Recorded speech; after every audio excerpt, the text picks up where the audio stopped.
तो आपको बता दें कि इस वक्त की दुखद खबर, अजीत जोगी का निधन। छत्तीसगढ़ के पहले मुख्यमंत्री, 74 साल की उम्र में उनका निधन हुआ। श्री नारायण अस्पताल में जोगी ने अंतिम सांस ली है।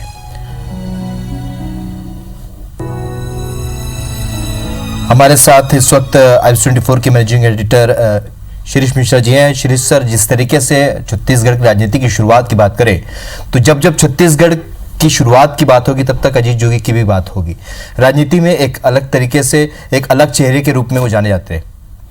निश्चित रूप से अजीत जोगी एक वो शख्सियत हैं जिन्होंने छत्तीसगढ़ को एक स्वरूप दिया। जब छत्तीसगढ़ नया राज्य बना और उनको पहला मुख्यमंत्री बनाया गया तो उसके बाद उन्होंने जो चीज़ें छत्तीसगढ़ के लिए बनाई, खासतौर पर जब बात करें छत्तीसगढ़ का एकदम विभाजन हुआ और उन्होंने शपथ ली मुख्यमंत्री पद की, उसके बाद विद्युत मंडल का जो विभाजन था वो उनका एक सबसे बड़ा साहसिक कदम था, पहला कदम था, जिसने छत्तीसगढ़ को आज विद्युत के क्षेत्र में आत्मनिर्भर बनाया। उसको छत्तीसगढ़ का लाभ ये हुआ कि बिजली सरप्लस वाला राज्य बना छत्तीसगढ़। और यदि हम बात करें कि अजीत जोगी के संघर्ष की, उनके जीवन की यात्रा की, तो उस पर भी बात करेंगे, लेकिन मुझे लगता है कि जिस तरह से अजीत जोगी ने राज्य को एक स्वरूप दिया, जो छत्तीसगढ़ की विधानसभा आप देख रहे हैं, वो राजीव गांधी जल ग्रहण मिशन का ऑफिस, मतलब उसका एक केंद्र बन रहा था वहाँ पर, और उसका वहाँ पर वो कार्यालय वहाँ आने वाला था। लेकिन अजीत जोगी ने फिर केंद्र सरकार से बात करके उसको छत्तीसगढ़ विधानसभा का स्वरूप दिया। जो छत्तीसगढ़ विधानसभा का पहला सेशन हुआ था वो राजकुमार कॉलेज के जशपुर हॉल में हुआ था। उसके बाद अजीत जोगी ने उस विधानसभा को डेवलप करने के लिए, और इसके साथ साथ उनका ये सोच थी कि चूँकि नया राज्य है तो नई राजधानी होनी चाहिए, तो चंडीगढ़ से अच्छी राजधानी हो, गांधीनगर से अच्छी राजधानी हो, तो एक नई राजधानी, नए शहर की कल्पना ये वही व्यक्ति कर सकता है जिसे अपनी क्षमताओं का ज्ञान हो।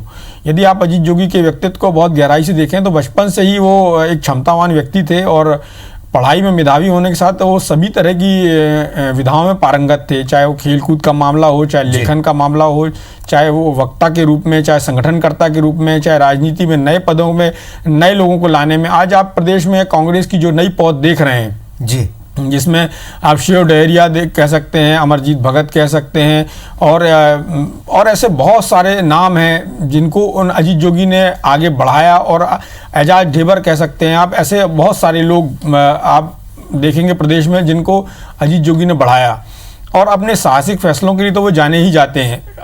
जब वो कलेक्टर थे। चलिए, इस वक्त हमारे साथ लगातार प्रतिक्रियाएं भी हमको मिल रही है। उनके साथ का अनुभव काफ़ी बड़ा और लंबा अनुभव रहा। PL पुनिया साहब इस वक्त हमारे साथ जुड़ रहे हैं। PL पुनिया जी, चूँकि एक लंबा अनुभव, एक कुशल प्रशासक और राजनेता के तौर पर अजीत जोगी हमेशा याद किए जाते रहेंगे। प्रतिक्रिया चाहेंगे आपकी? देखिए, बहुत आघात पहुंचा जब समाचार मिला उनके निधन का। जी, अजीत जोगी जी एक बहुत ही संघर्षशील, और ये कहा जाए कि उनके जीवन संघर्ष और उपलब्धियों से भरा हुआ है तो गलत नहीं होगा। मेरे संबंध व्यक्तिगत रूप से भी रहे, राजनीतिक दृष्टि से भी रहे, और एक बहुत अच्छे इंसान थे। बहुत वो छत्तीसगढ़ के पहले मुख्यमंत्री होने के नाते भी जो उनका कार्य है उसके लिए हमेशा के लिए याद रखे जाएंगे। बिल्कुल। उनके व्यक्तित्व की कोई खास ऐसी बात जो आपको खास प्रभावित करती हो या दूसरों से अलग करती हो? अब वो उनके व्यक्तित्व की खास बात की है कि वो कभी हार नहीं मानते थे जी। वो संघर्ष हमेशा उसके लिए संघर्ष करते थे, और पॉजिटिव रहने की कोशिश करते थे कि जो सोचा है, मन में सोचा है, उसको पूरा करना है। तो हमेशा इस तरह की सोच उनकी रहती है। बिल्कुल।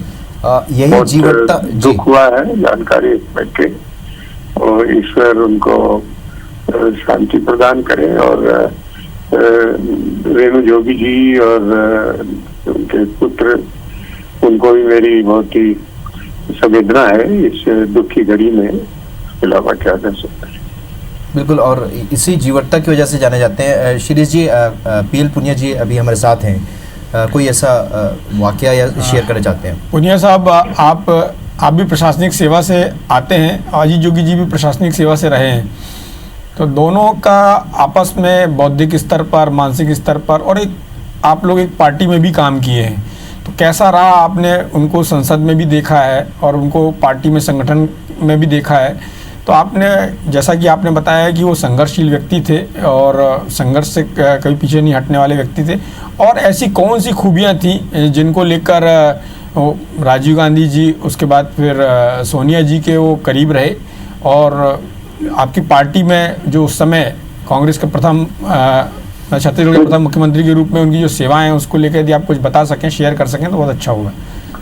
देखिए, नौकरी में हम लोग एक साथ नहीं रहे ना, कोई कभी लोग कहते हैं कि ट्रेनिंग में रहे, ऐसा कुछ नहीं है। तो क्योंकि कांग्रेस पार्टी में थे, इसलिए कांग्रेस पार्टी के नेता के हैसियत से उनसे मुलाकात हुई है, और गुरु घासीदास जी के जन्म के अवसर पर भी एक कार्यक्रम आयोजित किया था कानपुर, तो वहां पर भी उन्होंने बुलाया था, मैं गया था। और वो मैंने कहा कि वो हमेशा जो निश्चय कर लेते थे उसको हासिल करने की हमेशा कोशिश करते थे, और मेहनती थे, इसमें कोई शक की बात नहीं है। और पार्टी ने, कांग्रेस पार्टी ने उनको अनेक तरीके से सम्मान दिया। चलिए पीएल पुनिया जी, हमसे चर्चा के लिए बहुत बहुत शुक्रिया। तो एक दुखद अंत यहाँ पर एक ऐसे राजनीति का कह सकते हैं, एक अध्याय का, जहाँ पर छत्तीसगढ़ को एक अलग पहचान जो राजनीति के क्षेत्र में हम लगातार चर्चा करें। शिरीष सर, ये राष्ट्रीय प्रवक्ता के तौर पर अजीत जोगी चूँकि काम किए हैं, इन्होंने बहुत लंबे समय तक मीडिया का खासा ध्यान रहता था अजीत जोगी के एक मूवमेंट पर, प्रखर वक्ता और बहुत अच्छी भाषा शैली में पकड़, जब वो भाषण भी देते थे तो एक बहुत बड़े जन समुदाय को अपनी ओर खींच लेते थे, ये उनकी खासियत थी। निश्चित रूप से वो जब कांग्रेस के राष्ट्रीय प्रवक्ता बने और उसके बाद उनके जो मीडिया में संबंध बने, खासतौर पर दिल्ली का जो मीडिया था, राष्ट्रीय मीडिया से उनके जो ताल्लुकात थे बहुत ही अच्छे थे, जिसका लाभ उनको छत्तीसगढ़ के जब वो मुख्यमंत्री बने तो उस दौरान मेरा भी वहाँ आगमन छत्तीसगढ़ हो चुका था दिसंबर में, और छत्तीसगढ़ को बने करीब 1 महीना ही हुआ था। तो जिस तरह से सारे नेशनल न्यूज़ चैनल और सारे बड़े अखबारों के, हिंदी इंग्लिश अखबारों के ब्यूरो यहाँ पर खुले और उनके पत्रकार, बड़े बड़े पत्रकारों की यहाँ पर तैनाती हुई, ये इस बात का सबूत है कि अजीत जोगी के जो उस समय के मीडिया संस्थान थे, बड़े मीडिया संस्थान थे, उनके मालिकों से, उनके संपादकों से, उनके रिपोर्टर से, उनके खासतौर पर कांग्रेस की बीट कवर करने वाले, और ना सिर्फ कांग्रेस की बीट कवर करने वाले बल्कि जो लोग संसद कवर करने वाले, ऐसे पत्रकारों के साथ और उनके बहुत अच्छे गहरे ताल्लुकात रहे। एक जो जनसत्ता के एडिटर थे प्रभाष जोशी जी, उनके साथ तो उनके बहुत ही अच्छे ताल्लुकात थे, और उसके कारण उनके अंदर एक लेखन क्षमता भी वहीं से डेवलप हुई। जब प्रभाष जोशी जी ने उनको लिखने के लिए प्रेरित किया तो वो अखबार में उनका साप्ताहिक कॉलम आना शुरू हुआ, जिसकी बाद में फिर एक कंपाइलेशन, एक किताब के रूप में हुआ, दृष्टिकोण और सदी के मोड़ पर, और उससे उनकी जो लेखन शैली थी वो डेवलप हुई। वक्ता तो वो अच्छे थे ही, हिंदी इंग्लिश दोनों पर उनकी अच्छी कमांड थी, क्योंकि जब वो संसद सदस्य बने, राज्यसभा गए, तो उन्होंने दिल्ली में लॉ में एडमिशन लिया और लॉ में भी वो अच्छे अंकों से, जहाँ तक मेरी जानकारी है, स्वर्ण पदक उनको मिला था सर्वाधिक अंक लाने के लिए। तो उनकी विषय में जो पकड़ थी वो बहुत ज़बरदस्त थी। उनकी क्षमताओं को देखते हुए उनको संयुक्त राष्ट्र में भी बोलने के लिए अवसर मिला, और जो तत्कालीन प्रधानमंत्री थे अटल बिहारी वाजपेयी, उनसे जब ये यहाँ पे सीएम थे, इनके दोनों अलग अलग पार्टियों में होने के बाद और बहुत सारी चीज़ों में विरोधाभास होने के बाद भी अटल जी, इनकी अजीत जोगी जी की जो लेखन शैली है, खासतौर पर जो कविताएं वगैरह लिखते थे, उसको लेकर वो बहुत प्रभावित थे। और जब वो अटल जी कोरबा बिलासपुर आए और वहाँ पर छत्तीसगढ़ भवन में, छत्तीसगढ़ सदन में जब वो रुके वहाँ पर, तो उन्होंने इनकी अजीत जोगी की कविता देखी, उसके बाद उन्होंने उनको अप्रिशिएट भी किया कि आपने बहुत अच्छी कविता लिखी, आप बहुत अच्छा लिखते हैं, और दोनों के बीच में एक दोस्ताना संबंध था। और ख़ास बात अजीत जोगी जी की यह थी कि अलग अलग राजनीतिक दलों के लोगों के साथ भी उनके बहुत मित्रवत संबंध थे। राजनीतिक जो विचारधारा की दूरी है या उसका विरोधाभास है वो तो था ही, वो अलग चीज़ है, लेकिन उन्होंने कभी व्यक्तिगत स्तर पर संबंधों को खराब नहीं होने दिया। भारतीय जनता पार्टी के नेता हों, चाहे दूसरी कम्युनिस्ट पार्टी के नेता हों, बहुजन समाज पार्टी के कांशीराम जी से उनके बहुत अच्छे संबंध थे, मायावती जी से उनके बहुत अच्छे संबंध थे।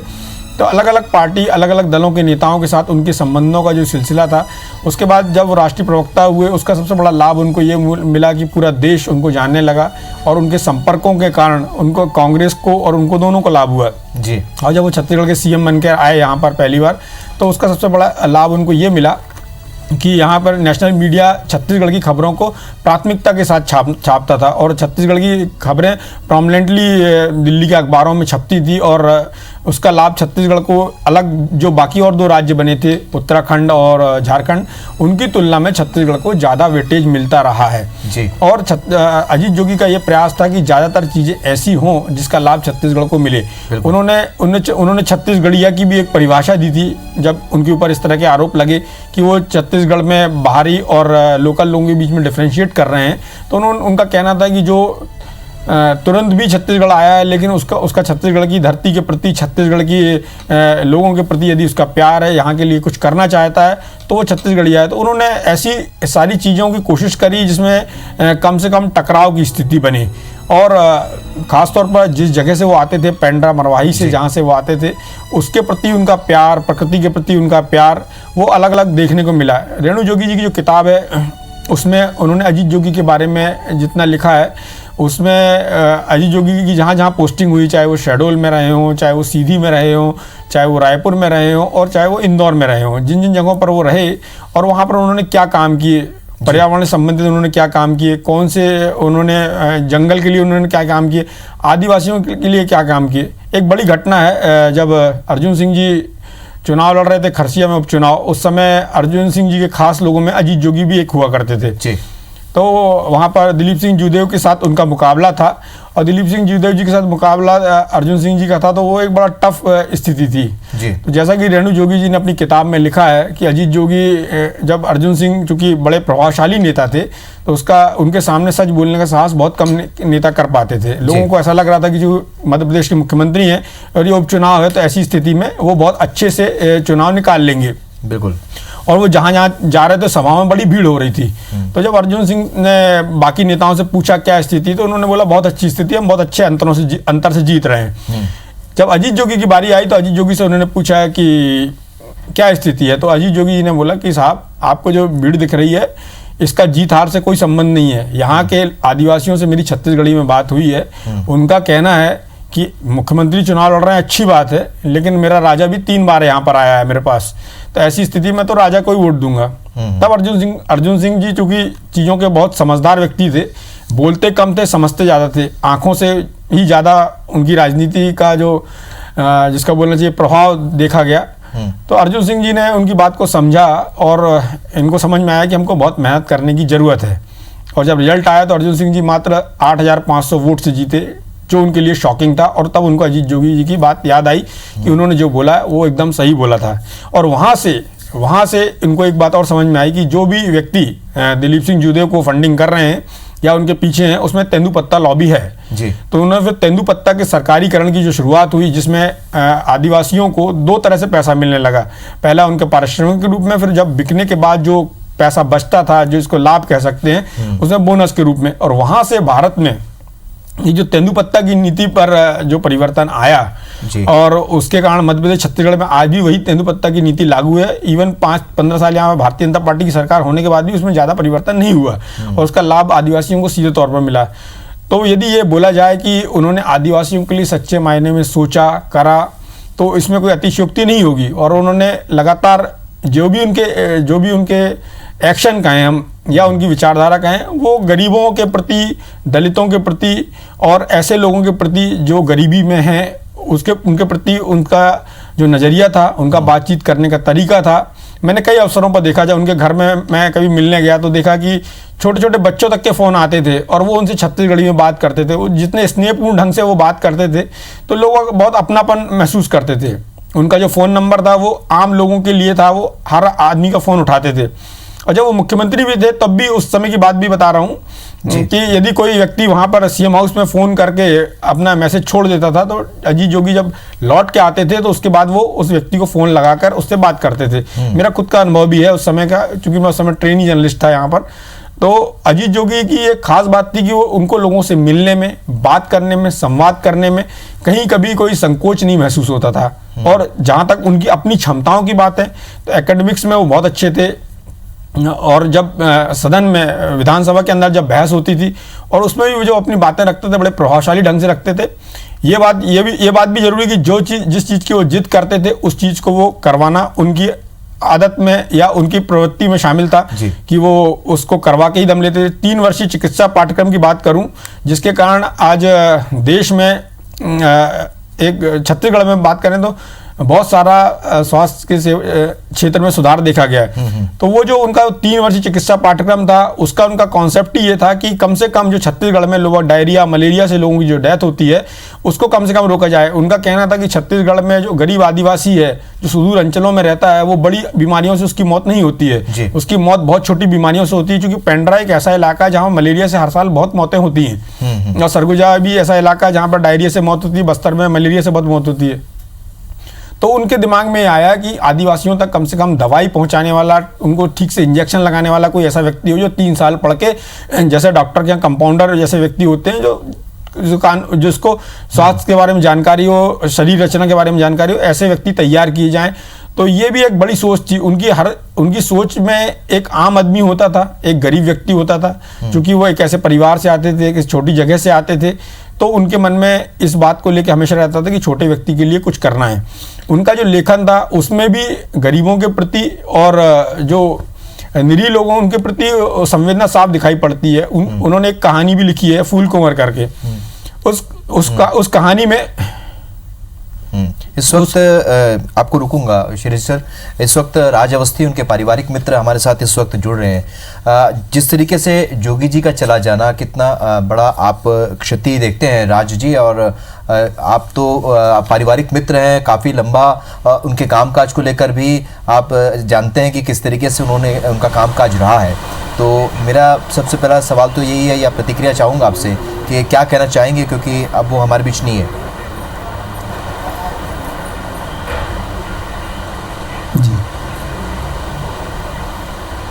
देखिए, जोगी जी में अद्भुत काम क्षमता थी और हमेशा जो सबसे गरीब और निरीह व्यक्ति इस दुनिया में, उसको देख के वो काम करते थे।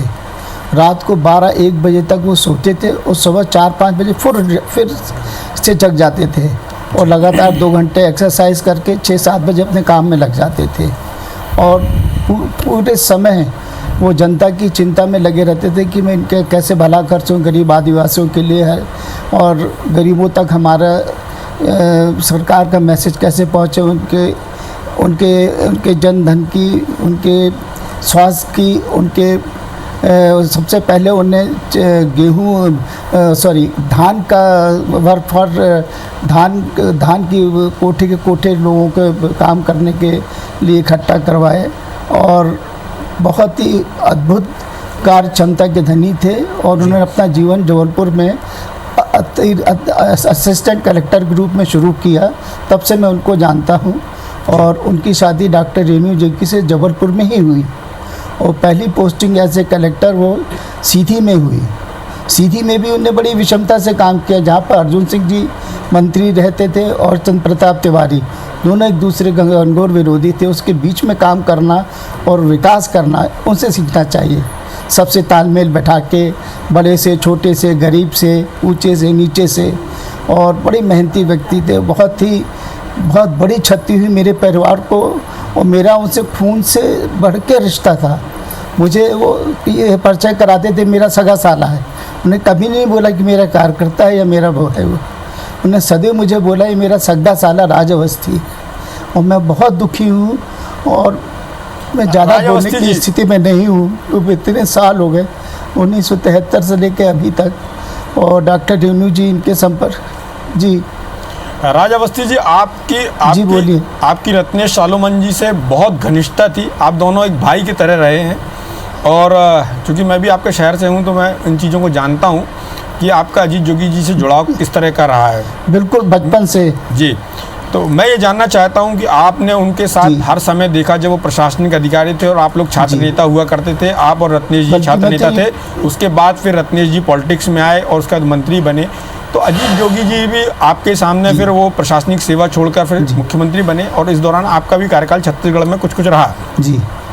छत्तीसगढ़ के मुख्यमंत्री के रूप में और मध्य प्रदेश में आपने जैसे उनका कलेक्टर वाला कार्यकाल के बारे में बताया, बिल्कुल। इन सब चीज़ों में आपने क्या एक खास बात पाई, किस चीज़ के कारण आप उनके परिवार से जुड़े, क्या इतनी आत्मीयता बढ़ने का क्या रीजन था कि आप उनके परिवार से इतना आपकी घनिष्ठता हुई कि उनके चुनाव के मुख्य संचालक भी आप होते थे, जब उनके घर में कोई बड़ा डिसीजन होना तो आपको बुलाया जाता था।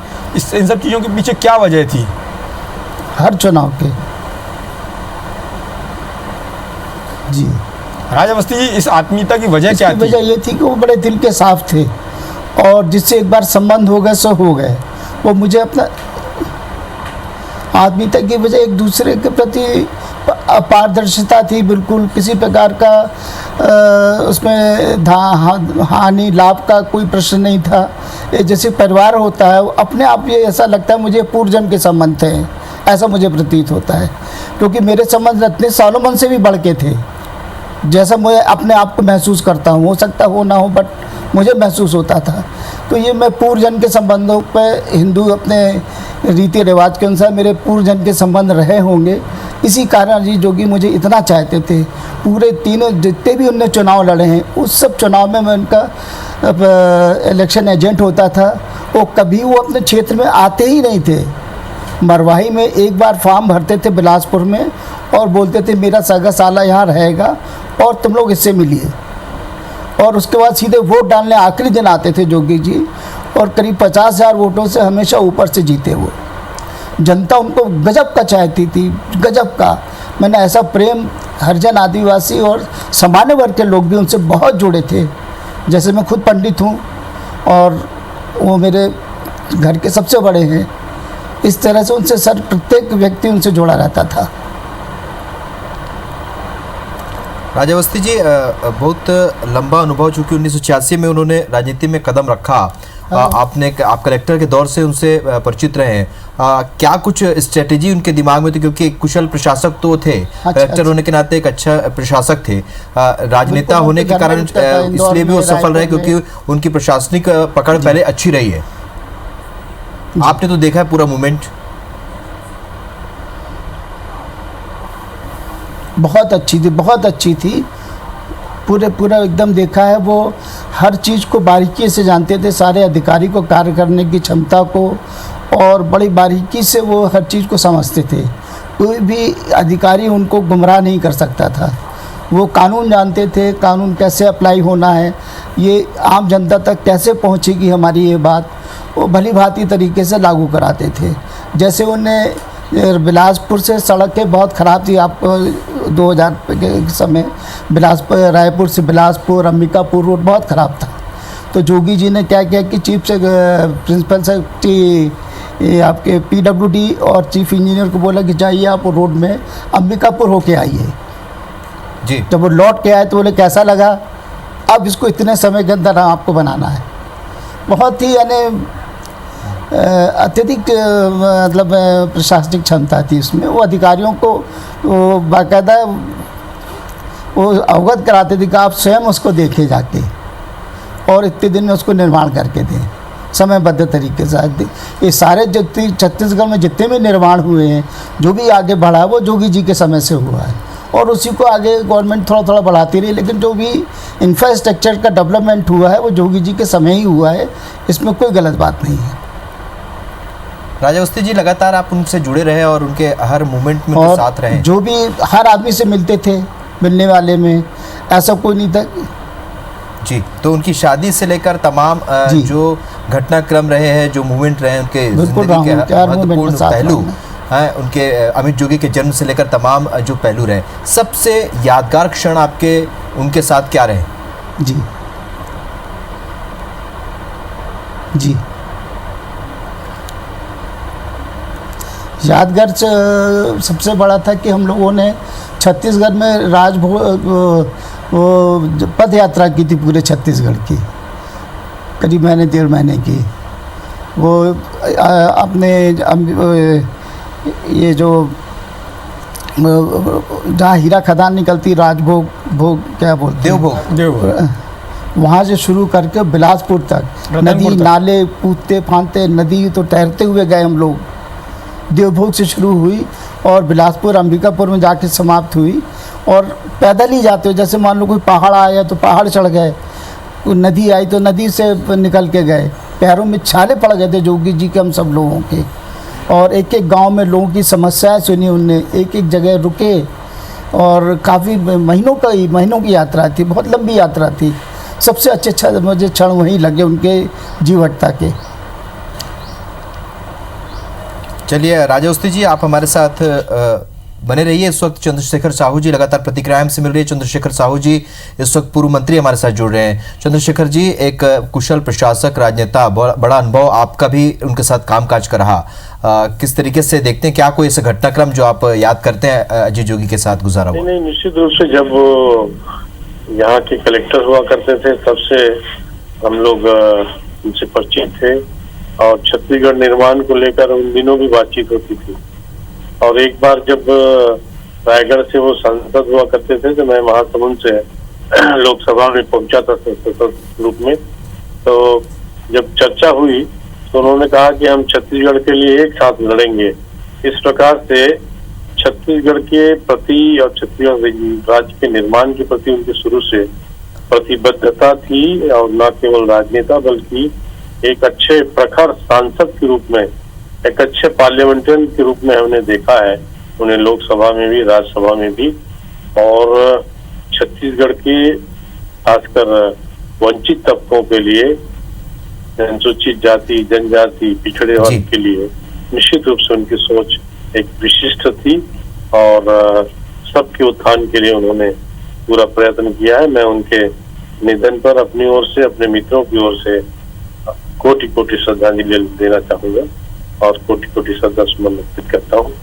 जी, कोई ऐसा मोमेंट आप शेयर करना चाहेंगे जो उनके साथ कुछ ऐसा यादगार पल आपको याद होगा, ऐसी कोई राजनीतिक घटनाक्रम जो आपके दिमाग में अब भी होगी जिससे अजीत जोगी अलग होते हैं बाकी नेताओं से? हाँ, निश्चित रूप से जब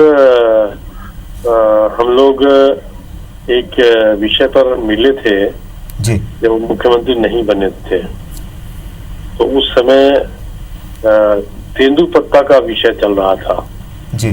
तेंदुपत्ता को लेकर बड़ा उस समय राजनीतिक भूचाल की जैसी स्थिति थी।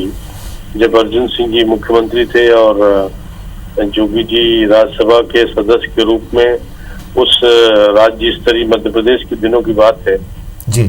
तो जब बातचीत हुई तो उन्होंने कहा कि हम तेंदुपत्ता के श्रमिकों के लिए सरकारीकरण की बात करेंगे, आपका क्या विचार है? तो हमने कहा कि तेंदुपत्ता के श्रमिकों को और उनके परिश्रम को निश्चित रूप से नए दृष्टि से देखना चाहिए और यदि सरकारीकरण की बात होती है तो हम उसमें सहमत होंगे। और उन्होंने बड़ा उस विषय पर बहुत खुले मन से हमारी बातों को स्वीकार किया। वो पहले आदमी है जो विपक्ष में रहते हुए भी आपने कहा कि तेंदुपत्ता के सरकारीकरण में श्रमिकों की भागीदारी को आपने सराहा। इस प्रकार से अच्छा सोच उस समय अलग उनका दिखा था मेरे दृष्टि से। मैंने कहा वनवासी क्षेत्रों के लिए ऐसा एक इवेंट उस समय शुरू हुआ और उनके ही रिकमेंडेशन से जी। उस समय तत्कालीन अर्जुन सिंह जी की सरकार ने तेंदुपत्ता के सरकारीकरण को मंजूरी दी। चलिए चंद्रशेखर जी, चलिए हमसे बातचीत के लिए आपका बहुत बहुत शुक्रिया। लगातार हम चर्चा कर रहे हैं क्योंकि शिरीष सर, जैसा हम इसके पहले भी जब राजा अवस्थी जी से चर्चा कर रहे थे, एक कुशल प्रशासक थे वो, इसलिए शायद बेहतर तरीके से समझते थे कि प्रशासन कैसे होता है और किस अधिकारी को किस तरीके से कहाँ पर फिट करना है या उससे काम लेना है। जैसा कि वो बता रहे थे कि जब कोई समस्या बतानी होती थी तो अधिकारी को खुद अपने साथ लेकर वो जाते थे और बताते थे कि ये तमाम तरह की समस्याएं, क्योंकि वो भारतीय प्रशासनिक सेवा से जुड़े रहे। क्या लगता है, क्या इसी वजह से वो अधिकारियों को बहुत सही तरीके से समझ सकते थे? देखिए, भारतीय प्रशासनिक सेवा से वो जुड़े थे जी, तो अकेला वो कारण नहीं है जिसके कारण अजीत जोगी कुशल प्रशासक बने। किसी व्यक्ति के बनने में उसकी परिस्थितियों का भी बड़ा योगदान होता है, वो किन लोगों के साथ काम करता है, कैसे सीखता है, इसका भी बड़ा योगदान होता है। तो अजीत जोगी जी का जो बचपन था वो पेंड्रा मरवाही में जो बीता, उसके बाद फिर जब वो भोपाल पहुँचे और एमए सिटी में जब उन्होंने पढ़ाई की तो वहाँ जो एक माहौल था, उसके बाद फिर उनके मन में जो आगे विचार आया कि मुझे प्रशासनिक सेवा में जाना है, तो पहले वो आईपीएस में सेलेक्ट हुए और उसी दौरान आईएएस की परीक्षा के लिए जब उनको जयपुर जाना था और जो परिस्थितियाँ बनी तो उनने ठान के रखा था कि मुझे इस चीज़ में इसको क्वालिफाई करना है, इसमें निकलना है। तो उसका लाभ ये हुआ कि जब जो भी वो काम करते थे तो उसको पूरी तन्मयता के साथ करते थे। सब जैसे वो जब वो एडिशनल एसपी के रूप में काम कर रहे थे जब इंदौर में थे, उसी दौरान जो परिस्थितियां वहां बनी और जिस तरह से उन्होंने उसको हैंडल किया, तो जैसे छत्तीसगढ़ के सीएम बने जब वो, तब यहाँ पर भी जो परिस्थितियां बनी उसको भी उन्होंने जिस तरह से हैंडल किया। तो यदि आप उनका पूरा जीवन देखें, सबसे ज़्यादा समय तक कलेक्टर रहने का उन्होंने रिकॉर्ड बनाया, चाहे वो सीधी में रहे हों, चाहे वो शहडोल में रहे हों, चाहे वो इंदौर में रहे हों, चाहे वो रायपुर में रहे हों, और सब जगह उन्होंने ऐसा कोई काम किया, ऐसा एक काम किया या ऐसे 2 काम किए, ऐसे 5 काम किए जो लोगों के जहन में बैठ गए। और जैसा कि राजा अवस्थी जी बता रहे थे, सीधी में जो अर्जुन सिंह और उनके जो प्रतिद्वंदी थे दूसरी पार्टी के या उनकी पार्टी के ही कह लें, उनके बीच में जो एक प्रतिद्वंदिता चल रही थी जिसके चलते वहाँ पर सीधी का माहौल हमेशा खराब रहता था। और जैसा कि रेणु जोगी ने अपनी किताब में लिखा है कि वो माहौल इतना ख़राब था कि वहाँ उस ज़िले में कोई कलेक्टर बनना नहीं चाहता था, लेकिन अजीत जोगी जी ने अपनी सूझबूझ से वहाँ पर उन परिस्थितियों को एक फेवरेबल कंडीशन में बदला और उसके बाद फिर उन्होंने वहाँ पर जो सीधी का डेवलपमेंट जो हो सकता था उन्होंने किया। और यही स्थिति शहडोल में भी रही। जब वो शहडोल में आए उसके बाद जो बाबा कल्याण दास के आश्रम के बारे में एक कहानी है कि उन्होंने सिगरेट के रैपर पे लिख के उनको ज़मीन अलॉट कर दी थी। जब उन्होंने देख लिया कि ये बाबा सही है तो उसको उन्होंने ज़मीन दे दी। और वहाँ पर जो आदिवासियों की समस्याएं थी उनके निराकरण के लिए उन्होंने जो काम किए और वहाँ पर जो जंगल के डेवलपमेंट के लिए उन्होंने काम किए, वो सब अपने आप में एक उल्लेखनीय काम है। इसी तरह जब वो रायपुर में काम कर रहे थे तो रायपुर में उन्होंने जो यहाँ के जितनी लीडरशिप की बात की जा रही है, बृजमोहन अग्रवाल जी हों, चाहे मोहम्मद अकबर हों, तरुण चटर्जी हैं, ये सब उनके समय ही ग्रो हुए और सब आगे बढ़े। उसके बाद जब इंदौर पहुंचे तो आज इंदौर में भी जो बड़े नेता आप देख रहे हैं, जिसमें तुलसी सिलावट जो भी भारतीय जनता पार्टी में आ गए हैं, कांग्रेस के नेता हैं, बड़े नामी हैं, शोभा ओझा हैं कांग्रेस में, और ऐसे बहुत सारे तमाम लोग जिनको अजीत जोगी ने कलेक्टर रहते हुए ना सिर्फ ग्रूम किया, उनकी मदद भी की। तो वो उनके अंदर एक खास बात थी कि वो अपने आप में परफेक्ट तो थे ही और साथ में ये उनके काम में भी दिखता था।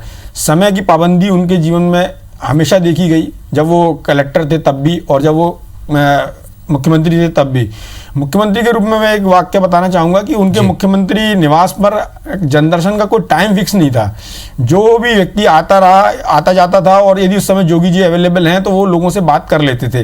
वहाँ पर ऐसा नहीं था कि इस पर्टिकुलर दिन पे या इतने बजे भी वो मिलेंगे, वो तो एक टाइम होता ही था, लेकिन उसके अलावा भी कोई व्यक्ति चाहे तो वो उनसे मिल सकता था।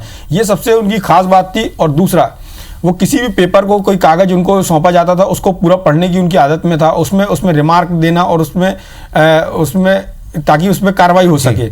ये उनकी जो कुछ खास बातें थी। और जैसा कि राजा अवस्थी जी ने बोला कि उनको कानून की जानकारी थी, उनको कोई भी अधिकारी ये नहीं बता सकता था कि ये कानून ऐसा नहीं बोलता, क्योंकि उन्होंने कानून की पढ़ाई की थी। और उनके साथ खास बात ये थी कि वो किसी भी चीज़ को पूरी तन्मयता के साथ उसमें पूरा गहरा उतर के पढ़ते थे और समझते थे। और